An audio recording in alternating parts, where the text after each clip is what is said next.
Hello everybody and welcome to Romancefull's Tarot. I'm about to begin here with a reading. This reading is a reading that is for the sign of Scorpio. Now that being said, it is a general reading, so it might not resonate with everybody.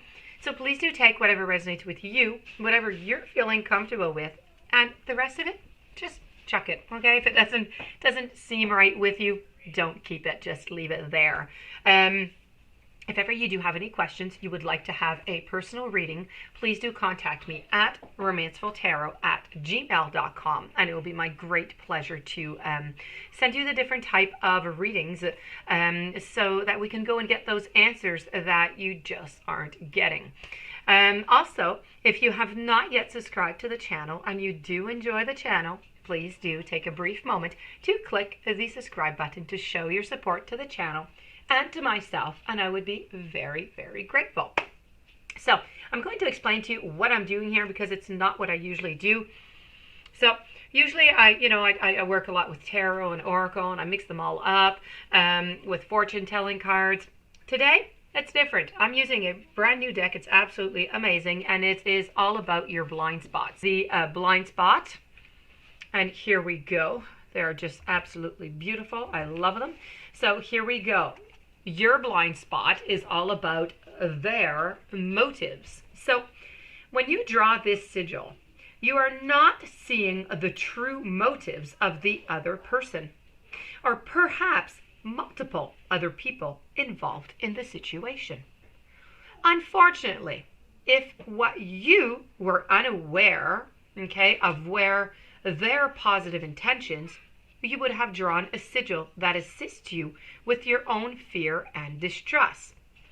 Now, this sigil assists with situations where a person has motives and intentions that are not in alignment with your own best interest.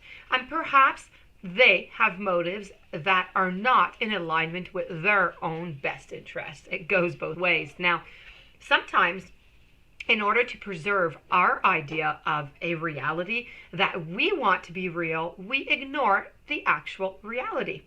We want to believe that all people have our best interest at heart, and also their own. We want to believe that all people have motives that are pure and conscious. And if you have drawn this card, this is not the case relative to the situation you are in, so that you can get an idea of what this means. Here are some examples. A woman is saying she loves a man, but really she just wants him for his money. A person is really only present and a friend in someone's life because of something they get out of that connection, such as a significance, fame by proxy, status, or even support. And they will vanish the second that need is not being met. A person helps someone with the intention of gaining relationship security through implied indebtedness for having helped. Now, a person says that they want to do something that they really hate doing, and that isn't in alignment for them to do so they can get something they want. And ends justifies the mean type of an approach. Or a person being two-faced, which always implies that true motives are not being exposed. What all of these scenarios have in common is that a person's motives are not what they find to be. Be aware that people are perfectly capable of even fooling themselves in terms of the truth of their actual motives. It doesn't matter if the motives is conscious or unconscious to be safe in this scenario. You need to be aware of their actual motives. Stay aware that we are perfectly capable of having mixed motives. We can have motives that are beneficial to those involved at the same time as having motives that are detrimental to those involved. This world is not black, it's not white, but as long as a motive is subconscious and unseen, it is able to manipulate in ways that could harm all parties involved. Now, this is their motives. Now, along with this card, I'm going to join in your motives, okay? So you're going to have two of them because you have the their motives, and I want to include the your motives.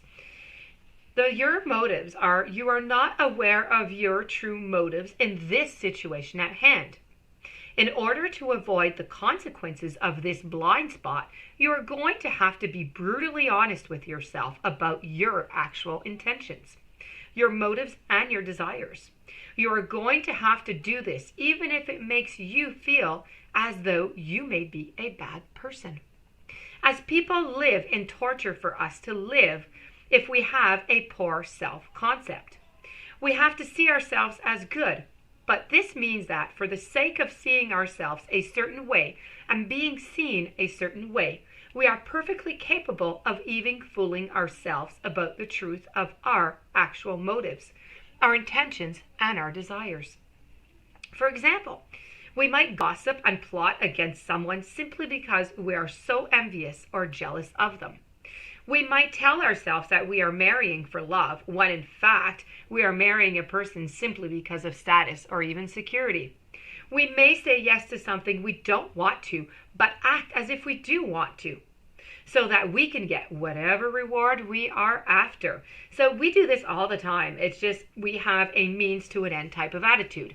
We may be acting two-faced, which is always an indication that our true motives are being hidden.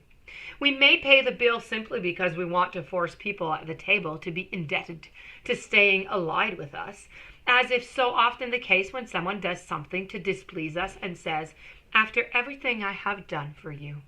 Now, the problem isn't the motive itself. The problem is the fooling ourselves about it and fooling others about it. And this is what makes deceit.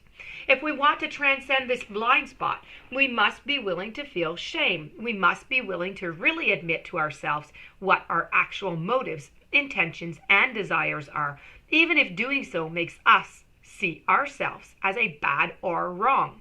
Otherwise, we're leading ourselves to others straight down the path of suffering. Okay? So these are your blind spots of your motives and their motives. That being said, we're going to move over now to the oracle part. So I have here with the heart and soul. You are focusing purely on the negative, but there is also a positive side that you are not seeing.